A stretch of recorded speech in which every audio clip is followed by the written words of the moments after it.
Free ফায়ারের এক শান্ত দুপুরে শুরু হয়েছিল গল্পটা। দুলাল নামের এক ছেলে লগ ইন করে। তার আইডি খুব সাধারণ ছিল, কিন্তু তার মনে স্বপ্ন ছিল অসাধারণ। প্রতিদিন সে একাই খেলতো, কেউ তাকে দলে নিত না, সবাই তাকে নুব বলতো, তবুও সে হাসতো।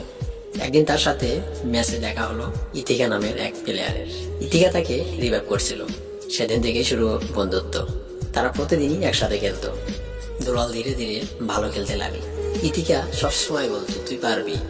দুলালের মনে সাহস আসতো। তারা একসাথে অনেক বুয়াও জিতলো। কিন্তু একদিন সব বদলে গেল। ইতিকা আর অনলাইনে আসেনি।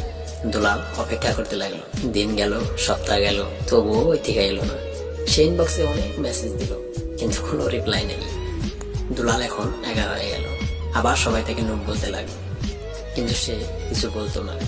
শুধু ইতিকার কথা মনে পড়তো। একদিন হঠাৎ ইতিকার আইডি অনলাইন হলো। দুলাল খুব খুশি হয়। সে ইনভাইটও পাঠায়, কিন্তু ইতিকা খেললো না। শুধু একটা মেসেজ এলো, আমি আর খেলবো না।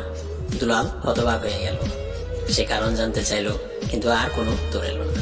সেদিন রাতটা খুব কষ্টে কাটলো। পরদিনও সে লগ ইন করলো, একাই ম্যাচ খেললো। প্রতিটা জায়গায় ইতিকাকে খুঁজলো, প্রতিটা রিভাইভ পয়েন্টে দাঁড়িয়ে থাকলো, যেন আবার তাকে বাঁচাবে। কিন্তু কেউ এলো না। সেজন্যও সে একা। চারিদিকে শুধু নীরবতা। সে জিতলো না হারলো, কারো কিচ্ছু যায় আসে না। শুধু চোখে পানি নিয়ে বেরিয়ে এলো লবি থেকে। তার কাছে ফ্রি ফায়ার আর আগের মতো নেই, শুধু একটা নাম রয়ে গেছে, ইতিকা। একটা অসমাপ্ত বন্ধুত্ব, একটা হারিয়ে যাওয়া টিম, আর এক ছেলের নিঃশব্দ কষ্ট। ছোট করে সবাইকে বলছি, ভালো থাকবেন, সুস্থ থাকবেন।